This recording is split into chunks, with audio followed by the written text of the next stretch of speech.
আসসালামু আলাইকুম বন্ধুরা, আরেকটি দিন দুপুর তো চলে আসছে আজকে মুরগিগুলো দেখার জন্য। আমরা দেখব মুরগিগুলোর কি অবস্থা, অসুখ বিসুখ হয়েছে কিনা কোনোটা, এবং ডিম কি পরিমাণ পাচ্ছি।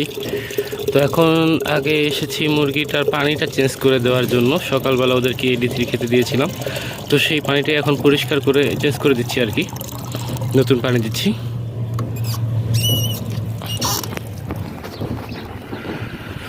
তো যাই হোক, নতুন পানিটা নিয়ে যাচ্ছি ওদেরকে দেওয়ার জন্য। এই যে আমার মুরগিগুলোকে দেখতে পাচ্ছেন,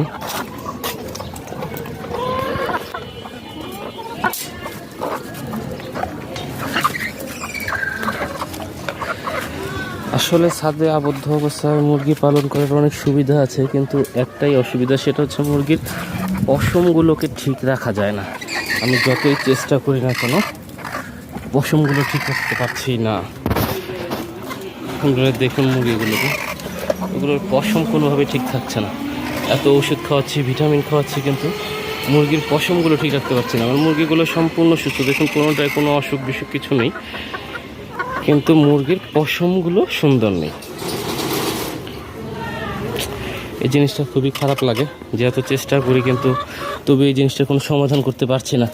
আমি জিজবেট খাওয়াচ্ছি, রেনা WS খাওয়াচ্ছি, ক্যালপ্লেক্স খাওয়াচ্ছি, কিন্তু মুরগির পশমগুলো আমি সুন্দর করতে পারছি না।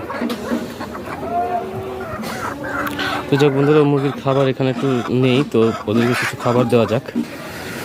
বন্ধুরা, মুরগিকে খাবার খেতে দিই, ওদের খাবারের দরকার রয়েছে।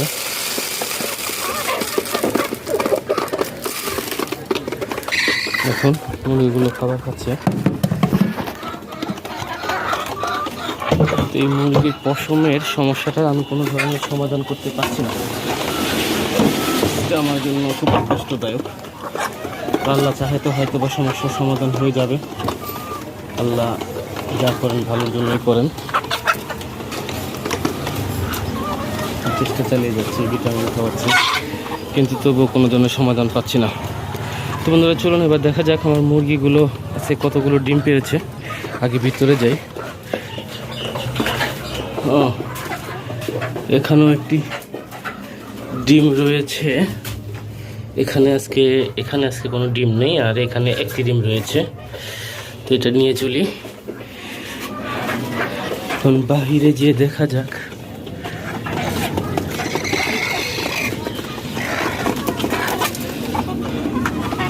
এই যে দেখুন বন্ধুরা, মুরগির পশমের অবস্থা।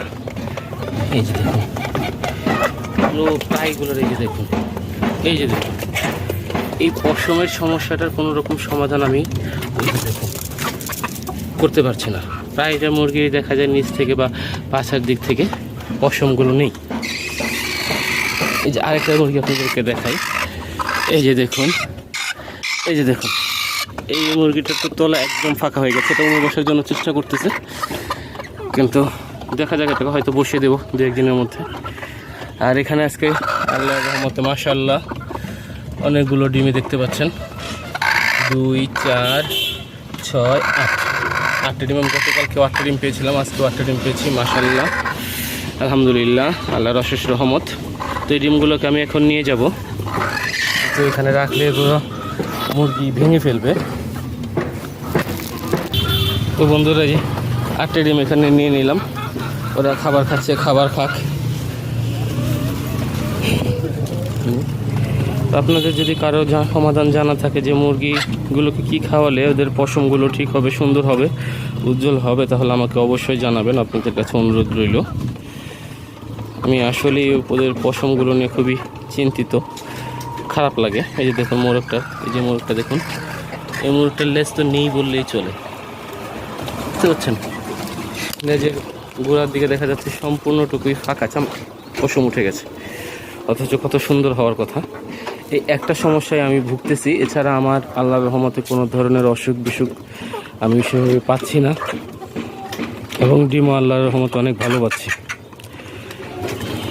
তো বন্ধুরা, চলুন দেখা যাক এবার আমার কবুতরগুলোর কি অবস্থা। এই ডিমগুলোকে আমি এখন আগে এক জায়গায় রেখে দেবো, এরপর কবুতরের ঘরে যাব। এই যে এখানটায় আমি আসলে ডিমগুলোকে রেখে দিই, যাতে কিছু এসে ডিমগুলোকে নষ্ট করতে না পারে, আর এটা উপরে রাইস দিয়ে দিই, তাহলে কিছুতে ডিমগুলো দেখতেও পায় না এবং ডিমগুলো নষ্টও করতে পারে না। তো এখন যাওয়া যাক আমার কবুতরের ঘরটিতে, দেখে আসি ওদের কি অবস্থা।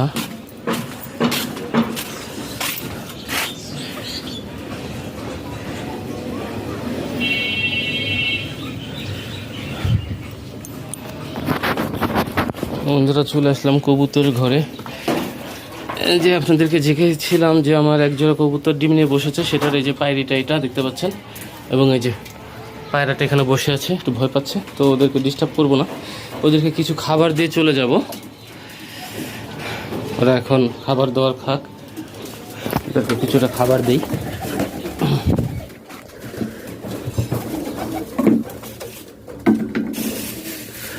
ওদের জন্য তো খাবারগুলো রাখা।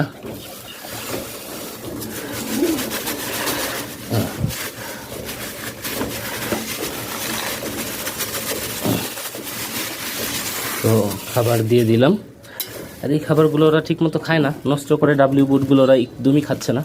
তো আস্তে ধীরে অভ্যস্ত হলে পরে খাওয়াবো। এখন আমি খাবারটা চেঞ্জ করে দিলাম, এখন আমি চলে যাব।